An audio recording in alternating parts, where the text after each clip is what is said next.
Let us analyze rolling motion, which is essentially a combination of translatory motion as well as rotational motion. For analysis, we have taken an object with a circular cross section, let us say a disc or a cylinder or a sphere, and that object is kept on a horizontal ground surface. So this is the horizontal ground and this is the object with circular cross section. So we need to be able to analyze two kinds of motions involved. So this is the center of the object, and let us say the object is given a forward translational velocity v. So this is the velocity of the object, forward translational velocity. At the same time, let us say the object has an angular velocity omega.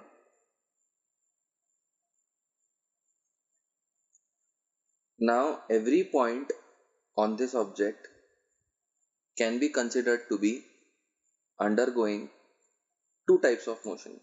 One is translatory motion, wherein every point is trying to translate as the object is translating. Let us say we take up a random arbitrary point, let us say this point. We are talking about this point. Then in that case, this particular point has a tendency to translate in the forward direction because of this velocity v. So this tendency would be to translate in the forward direction. Also, this point has a tendency to rotate about the center of the object. This is a uniform object, so the center is going to be the center of mass. The point also has a tendency to rotate. Now, both these tendencies are summarized by the respective velocities, the velocity of translation and the velocity of rotation. So let us say if we were to analyze this particular point, let us say this point is at an angle of theta with respect to the center. Let's assume this angle to be theta. Now this guy has a rotational velocity which is this radius r into omega as shown by the arrow. So this is the rotational velocity. The magnitude of the rotational velocity is going to be equal to r omega.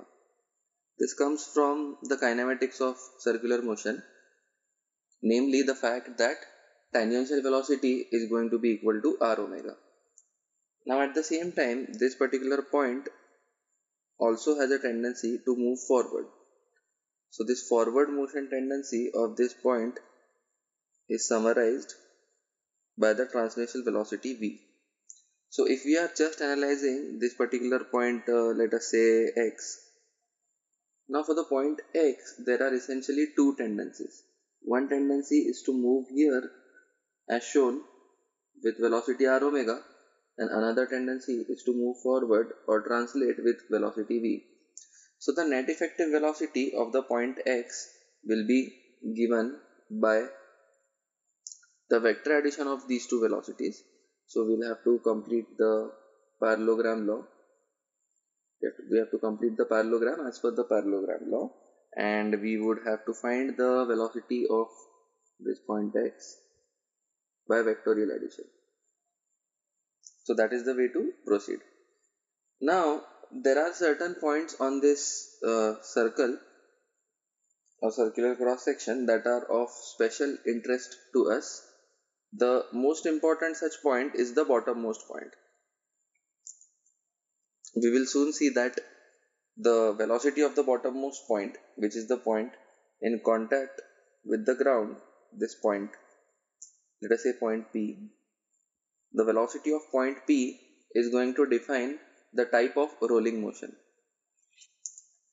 As we know that the center has a tendency to move forward with a velocity v, cm, velocity of center of mass, let us say, and this entire object is rotating with an angular velocity of omega.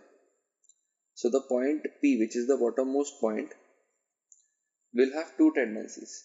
It will have a tendency to move forward let me write down the velocity of point P. So the velocity of point P will be equal to VCM. So this is its tendency to move forward along with the center of mass and translate along with the center of mass of the body. And then R omega for this particular point is going to be in the backward direction. So it is easy to understand, since omega is like so, R omega for the point P is going to be in the backward direction. Now given that this is the case, we get velocity of point P effectively is VCM minus R omega. Now this particular velocity of point P, Vp, okay, this velocity can be equal to 0, or it can be greater than 0, or it can be less than 0. When it is equal to 0, what does it imply? It implies that the point P is instantaneously stationary. So at that instant, the point P is not moving. This particular case is called as pure rolling.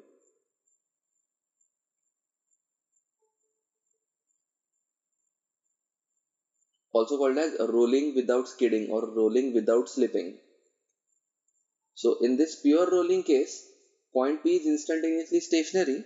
So if there were a coefficient of friction between the surfaces of contact, then in this particular case the friction force is going to be 0, because point P does not have a tendency to move in any particular direction. Now when we look at the second case, where the point P has a tendency to move in the forward direction, then this is called as rolling with forward skidding, or more commonly rolling with forward slipping.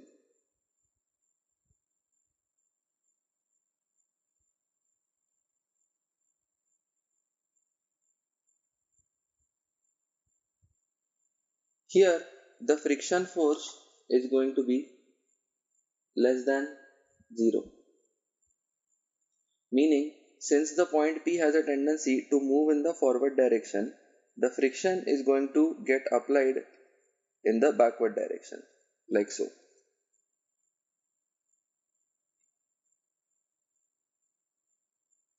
Alright, now the third case, wherein R omega is greater than VCM. So in the second case, what is happening, we can understand that VCM is greater than R omega. So translatory motion is dominating the tendency of rotation. Now in the third case, R omega is greater than VCM. So herein we can say that this is a case of backward slipping.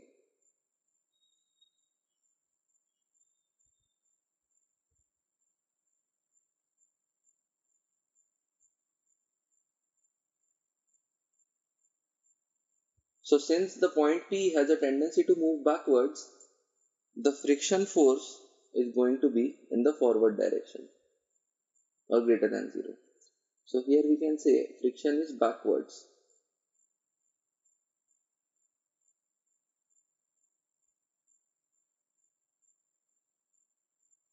And here we can say friction is forward.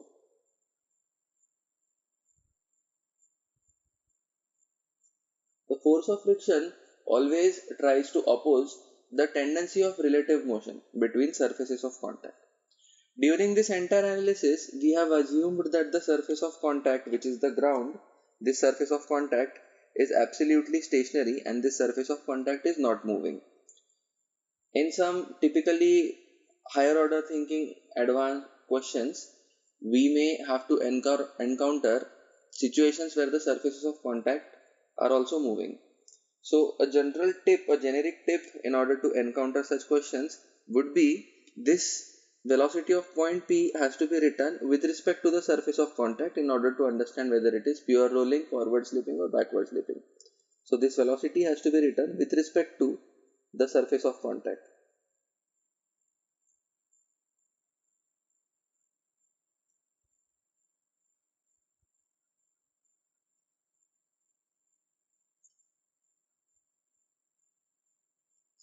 Alright. Now I would like to give examples from day-to-day life wherein we do observe forward slipping. So whenever a bowling ball is bowled in a bowling alley, and we first throw the ball, then it is apparent that the ball first skids in the forward sense. So it hasn't yet started rolling, so it has got translational velocity, but it does not have rotational velocity. So since that is the situation, it is going to translate first, and then slowly because of the backward friction, its angular velocity will increase, and then it will slowly start pure rolling after a while. So that is an example of forward slipping. An example of backward slipping would be, let us say, if we take a ball or any object of circular cross section and we rotate that object in our hand and place it on ground basically. Now if in such a situation we are not giving any translational velocity to the object, and because of that what happens is the object does not have a tendency to move in the forward direction translationally speaking, but it has a tendency to rotate. That means the point of contact is going to skid backwards. Let us say this object was given a angular velocity like this and kept on ground, so the point of contact would have a tendency to skid backwards, and there is no translational tendency, so that means we are going to encounter backward slipping in that particular case. So these are the fundamentals of rolling and forward slipping and backward slipping. The most important point to remember over here is that velocity of each and every single point is going to be obtained as a vector sum of the velocities of translation motion as well as the velocity of rotational motion.